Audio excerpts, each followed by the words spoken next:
Bonjour et bienvenue dans cette vidéo dédiée à la sécurité dans nos activités de protection incendie.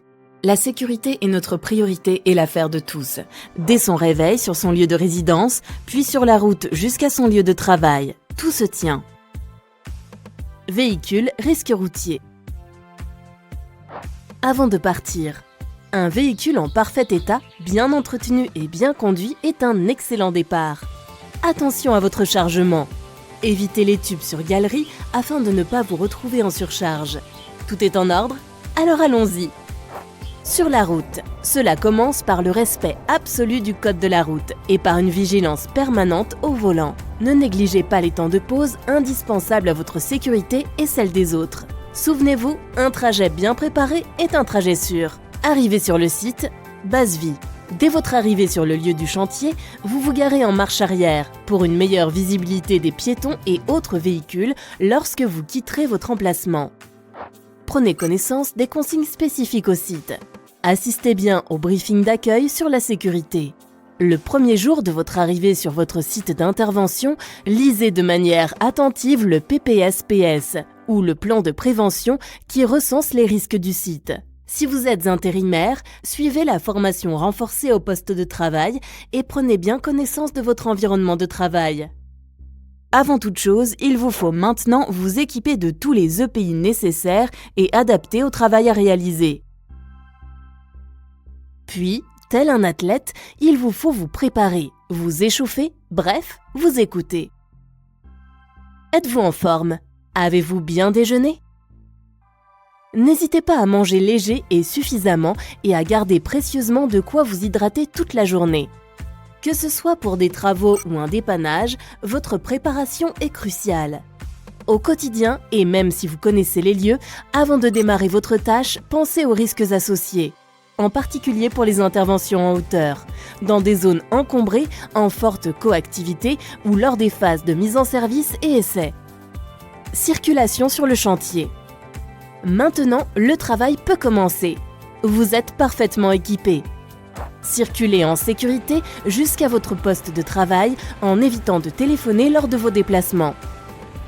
Empruntez les cheminements piétons en restant vigilant pour vous et vos collègues. En cas de coactivité, les engins sont prioritaires. Ne circulez jamais sous les charges de grue. Ne franchissez jamais un balisage en place. En cas de circulation dans les combles, vérifiez avant toute intervention la charge maximale admissible. L'éclairage adéquat de votre zone de travail et des chemins est essentiel pour votre sécurité. Prévoyez des dispositifs d'éclairage si nécessaire sur votre poste de travail et restez vigilant sur tous vos déplacements. Alertez en cas du moindre besoin d'amélioration de l'éclairage. Risque hauteur. Respectez, bien sûr, les équipements de protection collective et ne les supprimez jamais pour quelque raison que ce soit.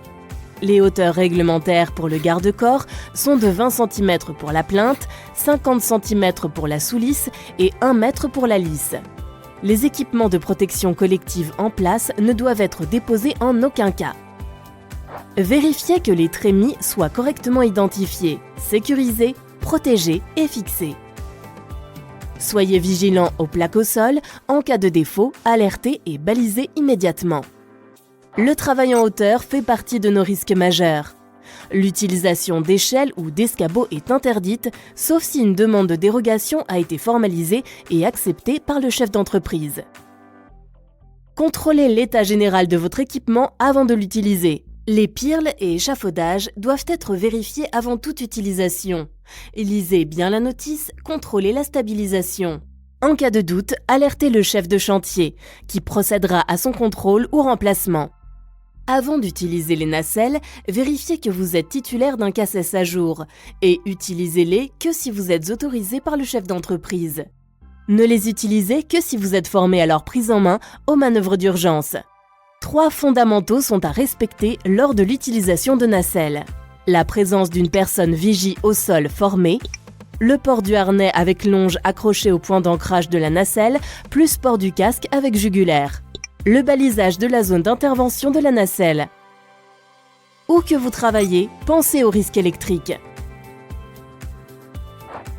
Respectez le balisage et la signalisation des équipements électriques sous tension. En cas de découverte d'un câble nu, dites stop. Arrêtez votre tâche et alertez votre hiérarchie. Dans le cadre d'intervention d'ordre électrique, j'interviens uniquement si je suis habilité, formé et muni des équipements adéquats. Portez des vêtements couvrants et multirisques. Au poste de travail. Votre poste de travail doit être rangé et nettoyé chaque jour. En cas de manipulation ou manutention de lourdes charges, favorisez l'utilisation d'engins. Et, en cas de manutention manuelle, attention à vos gestes et postures. Réalisez dès que possible les manutentions encombrantes ou lourdes à deux. Soyez vigilant lors du décerclage des tubes en fagot. Cette opération se réalise à deux.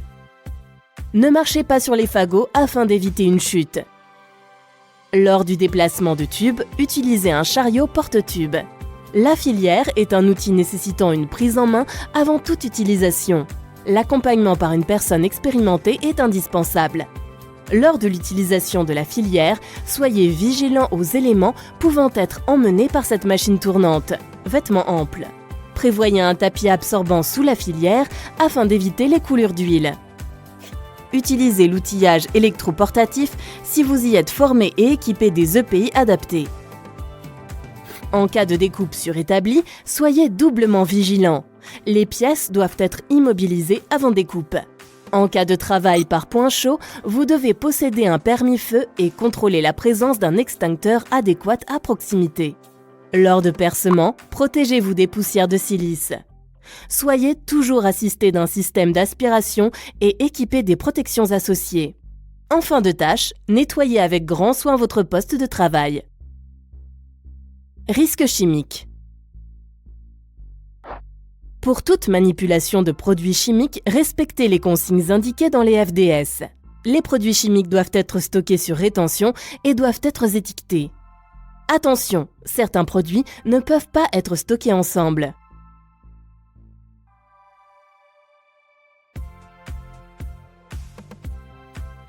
Amiante et plomb. Les consignes sont simples. Pas formé, pas touché. Seul le personnel habilité, sous section définie par le Code du travail, peut intervenir avec un mode opératoire bien identifié au préalable. En cas du moindre doute, rapprochez-vous de votre encadrement. Et voilà, la journée se termine, et se termine bien si vous avez respecté l'ensemble de ces règles. Il faut penser au repli de chantier, libérer une zone propre, nettoyée et libre de tout stockage. Vous pouvez maintenant regagner la base vie en étant toujours équipé. N'oubliez pas, la sécurité est notre priorité et l'affaire de tous. Alors respectez scrupuleusement le code de la route pour rejoindre votre lieu de résidence.